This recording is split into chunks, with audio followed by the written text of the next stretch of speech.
Monsieur le Président, cette nuit, Donald Trump a publié l'un des messages les plus longs et les plus controversés de sa carrière.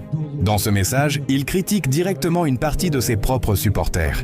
Certains y voient un signe de division au sein de son camp. Comment interprétez-vous cette situation ?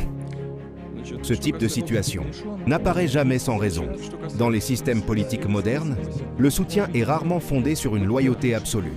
Il dépend des intérêts, des résultats et de la perception publique. Ce que vous observez n'est pas forcément une rupture. C'est une phase de réajustement. Lorsque la dynamique change, les équilibres internes évoluent avec elle. Dans un environnement dominé par l'image, la relation entre un leader et son audience devient instable parce qu'elle repose en partie sur des attentes de performance, de visibilité et parfois d'avantages personnels. Quand ces attentes ne sont plus satisfaites, les positions changent. Certains se rapprochent, d'autres s'éloignent. C'est un mécanisme classique. Mais il y a un élément plus profond. Lorsqu'un système est centré sur une figure unique, chaque prise de parole, chaque réaction peut amplifier les tensions et donner l'impression d'une fracture soudaine.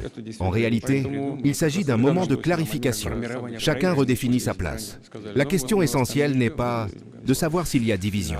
La question est de savoir si le système peut absorber cette pression sans se déséquilibrer. Parce qu'à long terme, ce ne sont pas les critiques qui fragilisent un pouvoir. Ce sont les failles qui existaient déjà et qui deviennent visibles.